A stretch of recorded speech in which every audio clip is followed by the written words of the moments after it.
یعنی قرآن مقدس یہ وہ کتاب ہے، اللہ تعالیٰ فرماتا ہے جس میں نہ کوئی آگے سے نہ کوئی پیچھے سے اپنی مرضی داخل نہیں کر سکتا۔ یہ اللہ کی طرف سے منزل ہے، اس میں کوئی کچھ کمی بیشی نہیں کر سکتا، کیونکہ اللہ تعالیٰ نے اس کی حفاظت کی ذمہ داری اپنے ذمہ کرم پر لیا ہے۔ اس وجہ سے جس وقت یہ کتاب نازل ہوئی تھی، جس حالت میں اس وقت تھی، اسی حالت میں آج تھی۔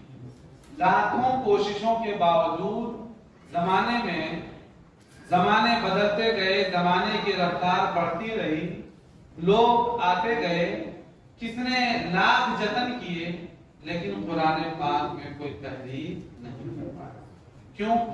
اس کی وجہ یہ ہے کہ اللہ تبارک و تعالیٰ نے اس کی حفاظت کا ذمہ اپنے کرم پر لیا کہ اس میں اب یہ آخری کتاب ہے، اس میں کوئی کمی زیادتی نہیں ہو سکتا۔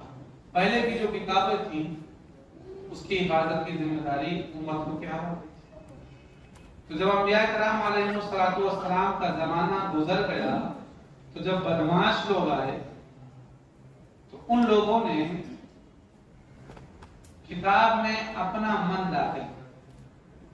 یعنی اگر کوئی حکم انہیں مشکل لگا کہ اس پر جو ہے ہمارے لیے عمل کرنا بہت دشوار ہے، تو ان لوگوں نے اس حکم کو بدل ڈالا۔ مثال ایک بتاتا ہوں، جیسے کہ قرآن پاک میں جو شخص شادی شدہ ہونے کے بعد زنا کا مرتکب ہو، اس کے لیے سزا ہے کہ اسے سنگسار کر دیا جائے، اور یہی سزا پرانی کتاب میں بھی۔ تو ان لوگوں نے کیا کیا؟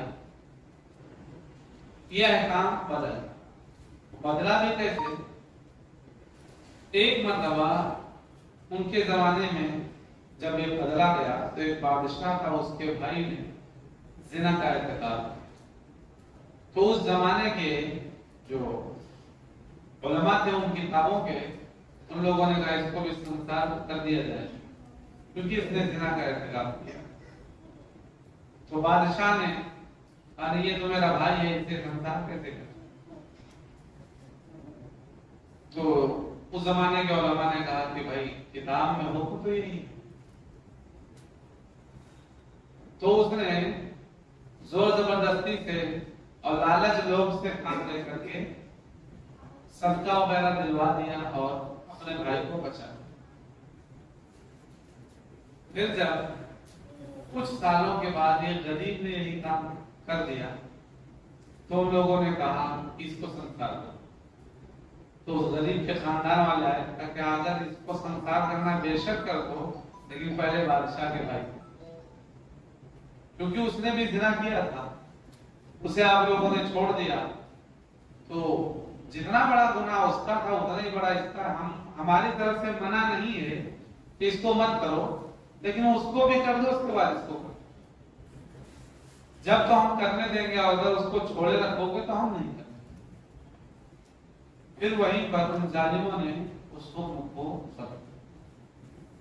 تو ان کی کتابوں میں ایسی تعریفیں ہوتی گئی، یہاں تک کہ اصل کتاب بالکل جو ہے اس کے ہمارا توریت پر جو اللہ نے نازل کیا اس پر ایمان ہے، لیکن آج جس شکل میں ان کے پاس موجود ہے اس پر ہم مکمل نہیں کہہ سکتے کہ ہمارا اس پر ایمان ہے، کیونکہ اس میں ان لوگوں نے اپنی طبیعت مختلف کر دیا۔ اور رہا قرآن مقدس تو اس میں کسی کی طبیعت نہ داخل ہو پائی ہے اور نہ قیامت تک ہو، یہاں تک کہ اللہ تبارک و تعالیٰ قیامت سے پہلے کتاب مقدس کو اٹھائے۔ کتاب مقدس کو اٹھائے جانے کا مطلب یہ ہے کہ صبح رات میں جب لوگ سوئیں گے اور صبح جب اٹھیں گے قرآن کھولیں گے تو پورے قرآن پاک کے جو اوراق ہیں وہ سادے نظر آئیں، الفاظ مٹ چکے ہوں گے، اور جن لوگوں کو قرآن یاد ہوگا اللہ تعالیٰ ان کے سینوں سے بھی ان صورتوں کو، آیتوں کو اٹھا لے گا۔ تو قرآن پاک میں کوئی تحریف نہیں کر سکتا، البتہ قیامت سے پہلے قیامت کی نشانیوں میں ہے کہ اللہ تعالیٰ اسے اٹھا لے گا۔ تو قرآن مقدس کے علاوہ جو 3 کتابیں پڑھی ہیں، ان چاروں کتابوں پر ہمارا ایمان ہے، اور ساتھ ہی میں سب سے افضل کتاب قرآن مقدس۔ افضل ہونے کا مطلب یہ ہے کہ وہ کتابیں ان کتابوں کا کہیں کچھ کم درجہ نہیں ہے، بلکہ وہ کتابیں بھی اللہ تعالیٰ کا ہی کلام ہے، جو کتاب بھی اللہ کا کلام ہے۔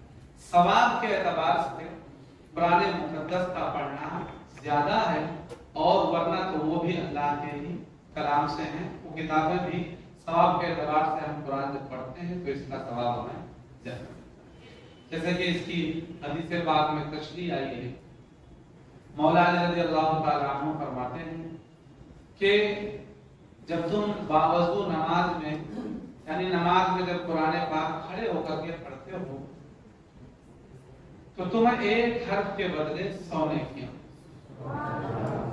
اور جب تم نماز میں بیٹھ کر کے پڑھتے ہو تو تمہیں ایک حرف کے بدلے 50 نیکیاں ملتی ہیں، اور نماز کے باہر جب تم باوضو تلاوت کرتے ہو تو تمہیں ایک حرف پر 25 نیکیاں ملتی ہیں، اور اگر آدمی بے وضو بھی تلاوت کر لے بغیر قرآن پاک کو چھوئے تو بھی ایک حرف کے بدلے اللہ تعالیٰ 10 نیکیاں۔ تو ثواب کے اعتبار سے جو ہے افضل ہونے کا یہی مطلب ہے کہ اس سے پڑھنے میں زیادہ اللہ تبارک و تعالیٰ رحمان ثواب میں عطا فرمائے۔ تو چاروں کتابوں پر ہمارا ایمان ہے، اور ہم کسی کتاب میں کوئی فرق نہیں کرتے۔ البتہ ایمان کے اعتبار سے ایمان لانے میں چاروں کتابیں ہمارے لیے برابر ہیں، البتہ یہ ہے کہ ثواب کے اعتبار سے قرآن مقدس کا درجہ بڑا ہے، اسے پڑھنے میں زیادہ ثواب ہے۔ اور اللہ تبارک و تعالیٰ نے قرآن پاک میں بھی ارشاد فرمایا وَلَمَّا جَاءَهُمْ كِتَابٌ مِّنْ عِندِ اللَّهِ مُصَدِّقٌ لِّمَا مَعَهُمْ نَبَذَ فَرِيقٌ مِّنَ الَّذِينَ أُوتُوا الْكِتَابَ كِتَابَ اللَّهِ وَرَاءَ ظُهُورِهِمْ كَأَنَّهُمْ لَا يَعْلَمُونَ، کہ جب ان کے پاس قرآن آیا، جب یہ کتاب آئی جو ان کی کتابوں کی تصدیق کرتی ہے، تو ان لوگوں نے کیا کیا؟ اہل کتاب نے بجائے یہ کہ قرآن پاک ہماری کتابوں کی توریت انجیل زبور کی تصدیق کرتا ہے کہ یہ کتابیں بھی حق ہیں، انہیں چاہیے تو یہ تھا کہ یہ لوگ جو ہے اس کتاب پر ایمان لے آتے، لیکن اس کو انہوں نے ایسا ظاہر کیا کہ لگتا ہے انہیں کچھ معلوم ہی نہیں ہے کہ اللہ کی کتاب ہے۔ تو اس طریقے سے ان لوگوں نے جو قرآن مقدس کو نہیں مانا، لیکن ہم اور جو ہے ہمارے لیے اسلام کا یہی حکم ہے، اللہ اور اس کے رسول کا یہ حکم ہے کہ ہم جس طریقے سے قرآن کو مانتے ہیں ویسے ہی توریت زبور اور انجیل کو بھی مانیں۔ اگر اس پر ہم ایمان نہیں رکھیں گے تو ہمارا ایمان مکمل نہیں ہوگا، بلکہ اگر کوئی ان کتابوں کا اللہ کی کتاب ہونے کا انکار کرے گا تو ایمان سے ہی کر جائے گا۔ لہذا ہمیں اللہ کی سب کتابوں پر ایمان رکھنا۔ اب رہا آیت مقدسہ میں فرشتوں کا معاملہ، کہ اللہ تعالیٰ نے فرمایا کلنا آمن باللہ وملائکتہ وکتبہ، کہ اللہ کے فرشتوں پر بھی ہمیں ایمان۔ فرشتوں کے بارے میں ہمارا کیا عقیدہ ہونا چاہیے؟ فرشتے یہ اللہ کی، اللہ تعالیٰ نے انہیں نور سے پیدا فرمایا، یہ نہ کھاتے ہیں نہ پیتے ہیں نہ مرد ہوتے ہیں نہ عورت۔ اللہ تبارک و تعالیٰ کی یہ مخلوق ہے، نوری مخلوق ہے۔ اللہ تبارک و تعالیٰ نے انہیں اس بات کا اختیار دیا ہے کہ وہ چاہیں تو انسانی شکل اختیار کر لیں اور چاہیں تو کوئی دوسری شکل اختیار کر لیں، اور فرشتے ہمیشہ اللہ تعالیٰ کی فرما برداری میں لگے۔ اللہ نے 28ویں پارے میں ارشاد فرمایا لا یعصون ما امرهم، اللہ تعالیٰ جو انہیں حکم عطا فرماتا اس کو نافرمانی نہیں کرتے۔ یعنی فرشتے نہ جان بوجھ کر نہ بھولے سے کسی بھی طریقے سے، فرشتے تو بھول سے پاک ہی ہیں، کیونکہ اللہ تبارک و تعالیٰ نے انہیں گناہوں سے معصوم رکھا ہے۔ وہ گناہ نہیں کر سکتے ہیں، وہ اللہ کے احکام کی نافرمانی نہیں کر سکتے ہیں۔ وہ اللہ تبارک و تعالیٰ نے انہیں جو حکم عطا فرمایا ہے اس حکم پر وہ کام۔ فرشتوں میں